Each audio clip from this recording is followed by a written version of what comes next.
Legally in Love, written and narrated by C. Taylor, edited to meet YouTube guidelines.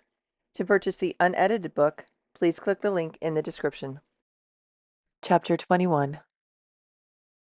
From John's perspective, John rested in a chair close to Emma. Her breathing was deep and steady. She was asleep, and he had to remind himself she was okay. He hoped the cold chills he felt watching her sleep wouldn't last. He knew she needed the rest to recover, but had to resist the urge to shake her awake just to make sure she wasn't back in a coma. As if she heard his thoughts, she mumbled something and changed her position. His lungs filled with air. She was okay, completely back and all his again. He turned his attention back to the papers. He had 3 court hearings that week, a meeting with the FBI as a witness to their criminal case, and a long list of interested potential clients to go through. Christian made John promise not to tell Emma their mother's law firm was being dissolved after it was sold and the devastating loss of their biggest client. Their mother was on the first vacation she'd taken in 25 years, a cooking tour of Europe, and struggling to adjust to finding her own joy instead of still supporting her late husband's. She moved again. He couldn't help but watch her. Her hand moved to her lower stomach. John's chest tightened. She was carrying his child. He wanted to shout it from the rooftops, but the thought of losing either one or both in the coming weeks nearly had him on his knees. They'd done a sonogram in the hospital. The little peanut had its mother's strength. Its heart whizzed away strong and steady. He kept an eye on his wife's heart monitor, both lives instantly becoming everything to him. She'd asked that they pretend this was happy news. That seemingly simple request had his emotions all over the place. He had made up his mind to focus on getting Emma through either a termination or carrying the baby. Now he realized how much he wanted this little one, and the emotions that came with it were staggering. His hand involuntarily reached out and covered hers on her belly. Emma stirred. Her eyes fluttered open for a moment before locking with his. She drowsily smiled at him. His white rabbit hid those eyes from him nearly constantly before that incredible first day of their second case together, but her coma brought a new level of gratitude he didn't realize existed. She slipped her hand from under his so he had full access, then brought both her hands over his before her eyes dropped close again. Soon her steady breathing continued, and he kept his hand exactly there for the rest of the morning. Emma woke long enough to have a few bites of some simple solid food, another smoothie, and walked around the pool a little bit with John supporting her. She felt so slight and weak. John was starting to agree with Andy. Rick got off way too easy. When they passed the side closest to the guest house, Emma started to veer towards the front door. John felt panic stir in his gut. Do you need the house to rest? He desperately tried to sound calm. Emma giggled, deep and sensual, that told him quite a different story. I need the house, yes, but rest couldn't be further from my mind at the moment. A surge of energy shot from his gut to his edited, and he was instantly ready to care for whatever need she was having for as long as she was having it. He guided her towards the house. Both walked faster than they had previously. Emma seemed much stronger in his arms than moments earlier. As soon as he touched the doorknob, she curled into his arms and took his mouth. All the anxiety and stress, the coma, his cases, the move, all rose up thundering in his chest and ears. She wanted him. He needed her. She was his again, back and whole. His arms tightened around her waist, her arms wrapped around his neck and shoulders, and she pulled tight.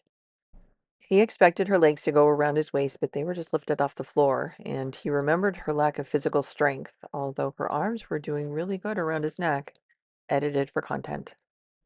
Emma's mouth broke away from his, and she gasped. He stilled when he thought he heard her, but she groaned and started moving against him.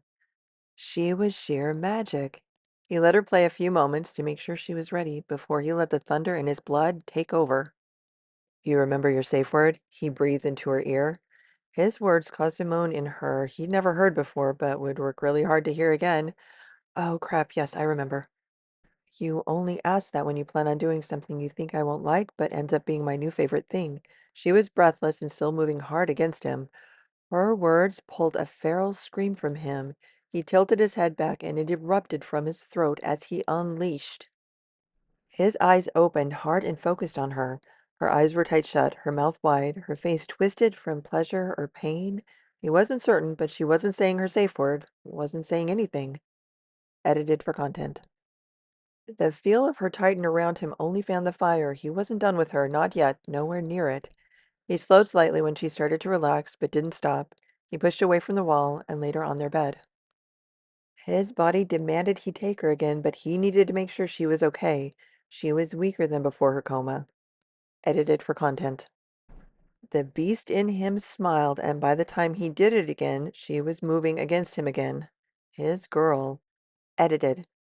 Emma, are you okay? He was about to lose it again and needed to hear her voice. Yes, please, John, she begged. Her plea, his name from her mouth, he was gone. Edited. No, babe, keep going. You haven't finished. Don't stop until you do. He reared up, head back. Edited. His arms buckled. He shifted just in time to collapse at her side. He didn't have the energy to pull her to him. His breathing was out of control. He nearly blacked out, but not until he knew his wife was okay.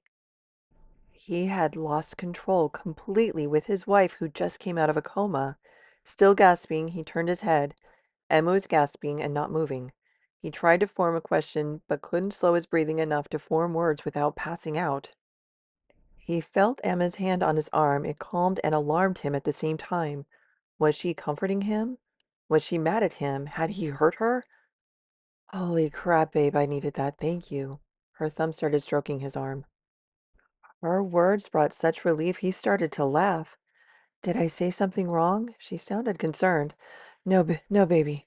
He was finally able to say, but still struggling with his breath.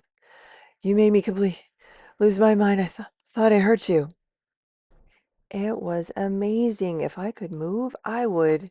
Edited.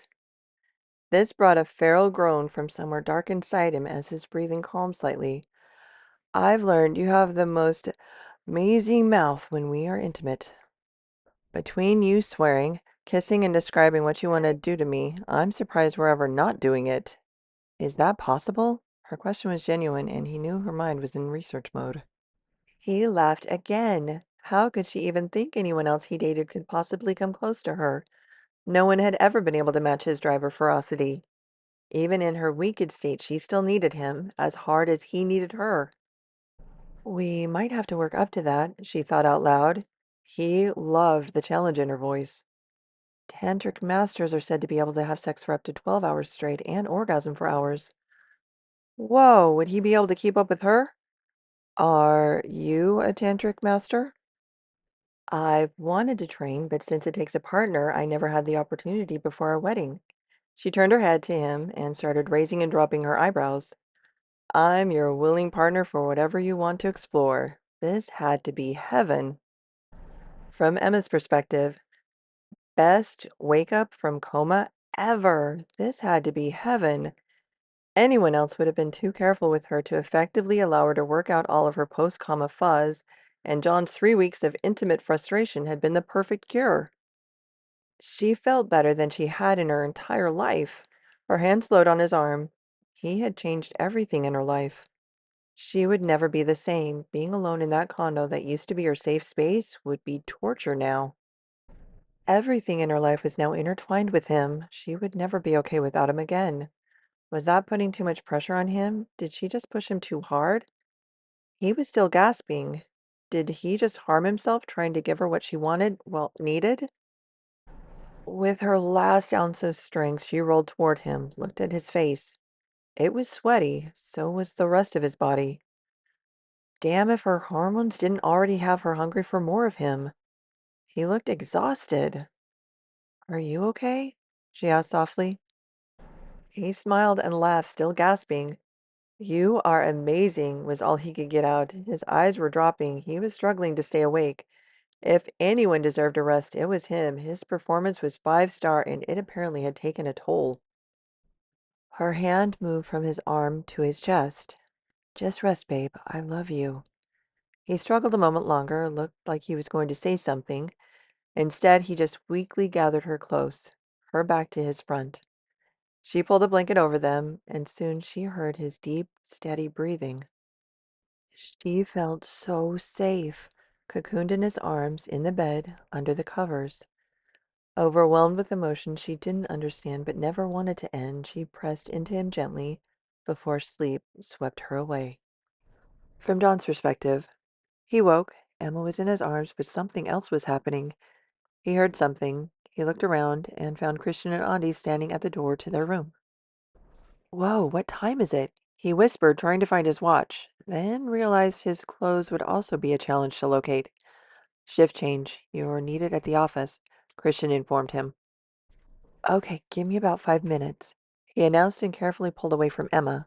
Oh, make that 10. I'll need to help Emma get dressed, he started. Just let her sleep. I'll help her with that when she wakes, Andy volunteered.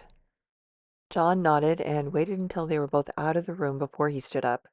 He found his clothes on the floor. His suit was destroyed. He would need to get a different one. He gathered the crumpled clothes and set them in the bag for the dry cleaners and grabbed fresh clothes from the closet. Christian and Auntie had moved most of their clothes into the guest house. He would never be able to leave her if Christian and Auntie weren't here with her. Now that she was pregnant and so many things to worry about, he wondered if they would be okay if they stayed through her pregnancy. Would that be too much of an imposition? John was determined to just ask. Hopefully, the worst they could do is say no, not throw them out on their ears. Emma was Christian's sister. John knew how much he loved her and was protective of her. Hopefully, that would work in their favor because he knew they could use all the help and support they could get, at least for the next few months. He looked back at his sleeping wife, tucked into their bed. He would at least ask for her. John finished dressing. He gently kissed his wife on her forehead, delighted by her mumbled response before falling back into a deep sleep. He made sure the blanket had her completely covered before he left the room. Christian and Andy were resting in the front room. Now was the time to ask. He just wished he didn't feel so nervous about it. John, before you go, I'd like to talk to you about something, Christian requested, motioning him to take a seat. Anxiety built. Did they want to talk about them leaving? Actually, I wanted to talk about something with you too. We wanted to know if you both would be comfortable moving into the main house, at least through Emma's pregnancy. Andi interjected before John could completely sit down. Bless her, John's anxiety completely dissolved with her words. That would be amazing, but are you sure? We don't want to intrude. Christian nodded his head. We are sure. With Emma's recent abduction, we'd like it to be permanent. Even though Rick isn't a threat anymore, given that both she and Andi are considered property by multiple parties, I'm going to be pretty adamant about it if you in any way disagree. John smiled and looked down. Well, I'm very lucky. I couldn't agree more. I very gratefully accept your amazing offer. I was about to ask if we could stay until the baby came, but this is such a relief. Moisture gathered in his eyes. He stood up and extended his hand to his best friend. Thank you, Christian. Christian took his hand and pulled him in to embrace his friend and brother. Thank you, John, for taking such good care of my sister.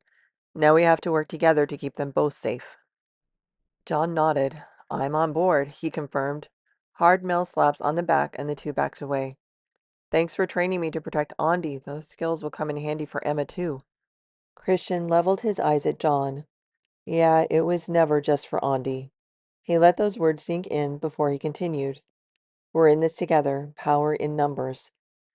The overwhelming feeling of family and not being alone washed over him again. He was a part of something, something that meant everything to him. Andi continued, I'll have Maggie organize moving your things to the South Master Suite. If there's anything you need or any changes you want to make, let us know and we can arrange it. He was about to disgrace himself in front of his new family. I'll talk with Emma and let you know. You are very generous, and I don't have the words to convey my thanks, which as a lawyer is hard for me to admit. Andi got up and hugged John. No thanks are necessary. You are family, and you've given us back Emma. No one else could bring her out of her self-imposed isolation. In all the years I've known her, I've never seen her so happy. It's the least we could do. Now Andi was getting emotional.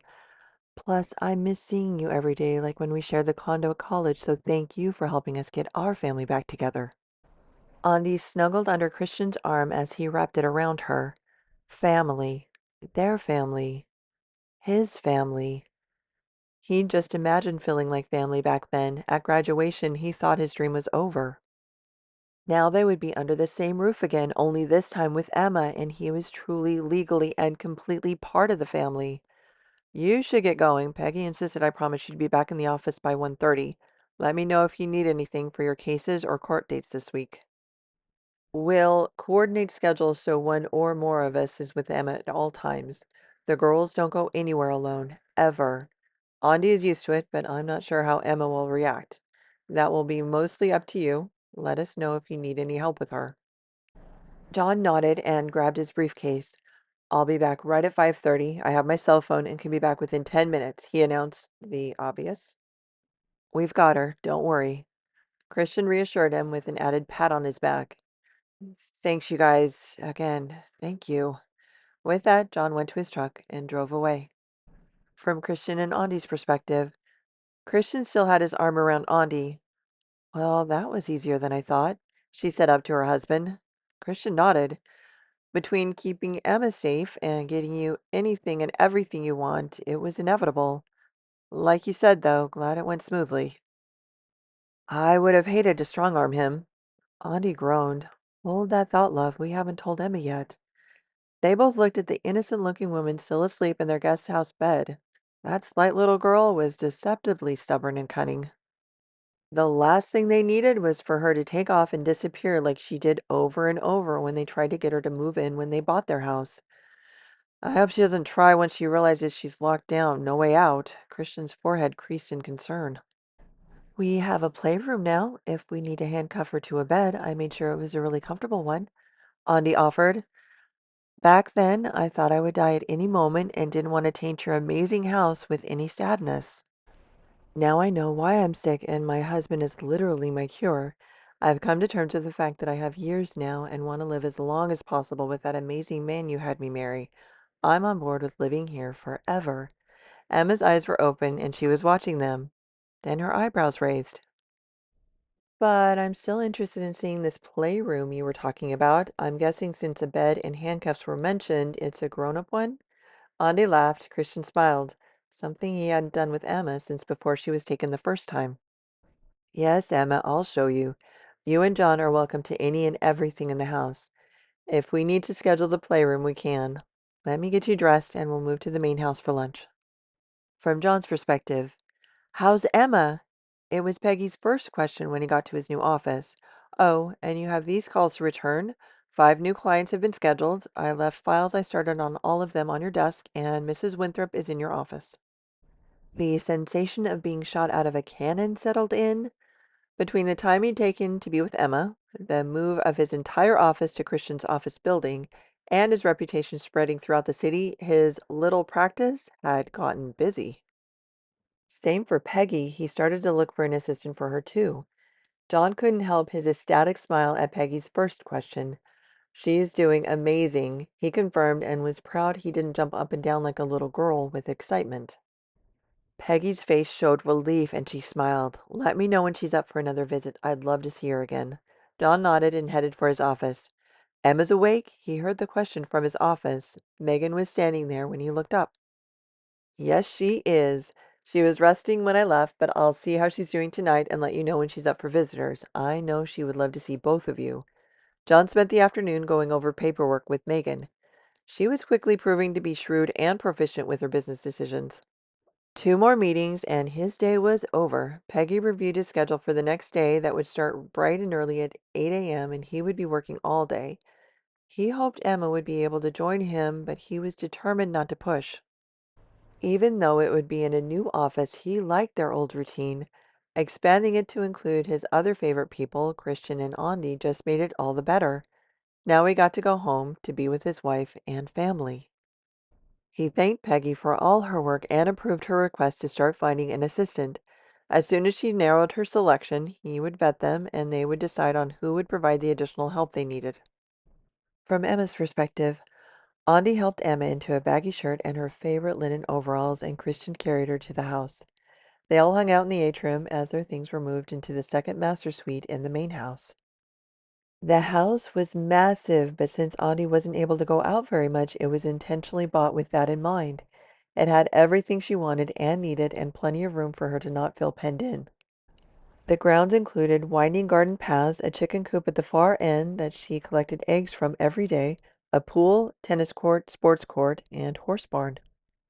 Inside, in addition to all the normal rooms, there was also a racquetball court, the atrium, bowling alley, home theater, game room, gym, yoga room, a dedicated VR space, and spa with 2 massage tables, hair wash cut station, and sauna. Christian and Andi made sure to have regular date nights and could do any number of activities in a safe and secure environment. Now Emma had access to all the same amenities, and double dating was something she always wanted to do. Actually, dating in general was something she always wanted to do, but her one attempted night out ended with her, edited, rescued by John, the Greek god himself, and vomiting all over herself. After that, she never tried again. She settled into her cushioned chair, leaning against Andi, who was snuggled into Christian. I missed you, Emma. Don't ever do that again. It wasn't a request as Andi kissed her sister on the head. Emma reached around and hugged her back. I'm sorry. I thought about how I'd feel if you died, and I never wanted to hurt you like that. You had Christian, so I hoped if I just stayed clear of your life, it wouldn't be so traumatic. You nut, there's no way to not make that traumatic. You just robbed me of all that time with you, and for that, I'm still mad at you. Her words were harsh, but her tone was gentle. Emma missed Andi the whole time too, and turned out the things she'd done to try and protect everyone had only caused pain to everyone she loved. I know, I was wrong about everything I was trying to do. I think I need to talk to the three of you about everything before I make any more decisions. Andi chuckled. Christian just added, finally, she's getting it. Emma smiled. I deserve that, and yet it still stings.